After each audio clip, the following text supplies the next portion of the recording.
Hi, this is Brandon from Watches on You, and today we're here at Wixon Jewelers in Minneapolis, Minnesota, taking a look at the Rolex GMT Master 2 Pepsi. Now, this is a watch I wanted to review for a very long time and just simply could not get our hands on it because, I mean, these things fly out the door, they have waiting lists, and it's absolutely crazy, but this is actually a pre-owned one that's on sale here at Wixon for $22,900. Now, for those of you who don't know, the retail price on this watch is $9,700. This is one of the kind of biggest, basically one of the highest in-demand watches in the Rolex lineup.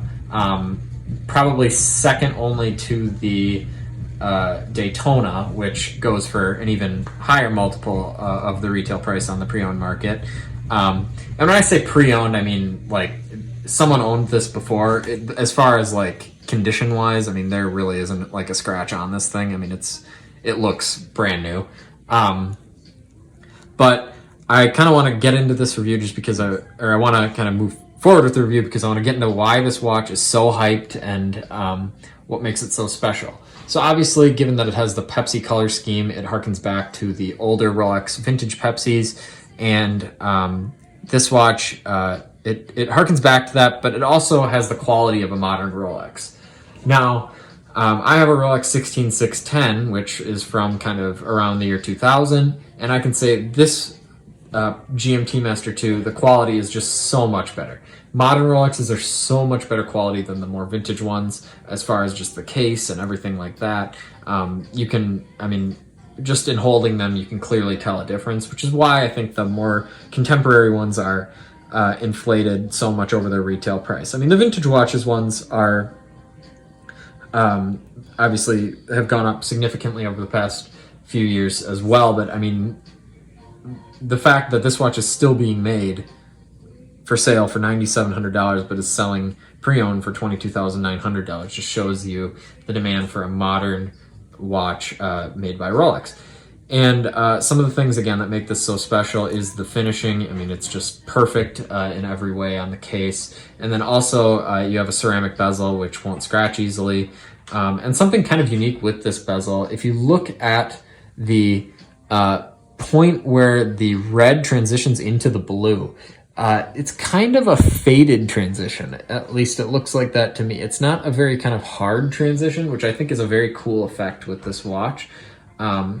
It's not really meant to be like a very gradual gradient. It's a very kind of hard gradient, but it is a little bit of a gradient. It's not just like a hard line.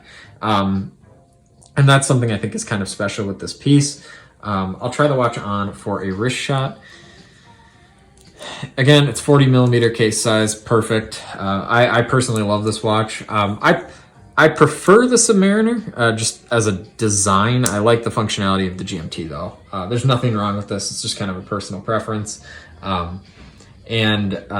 This is one of the best kind of GMT designs as far as quality goes and everything, kind of as I was alluding to. I love the fact that they put this on a Jubilee as opposed to an Oyster bracelet. I think the Jubilee just is, especially the modern Jubilees. The older ones, like I had on my two-tone date just from like the 1980s, they're a little bit rattly. This one is just perfect because it has basically all the links are solid, which kind of solves the kind of rattliness issue. But it's very comfortable on the wrist. It conforms very nicely to your wrist with that with the Jubilee bracelet. That's not to say the Oyster bracelet isn't as comfortable. I just like how it looks.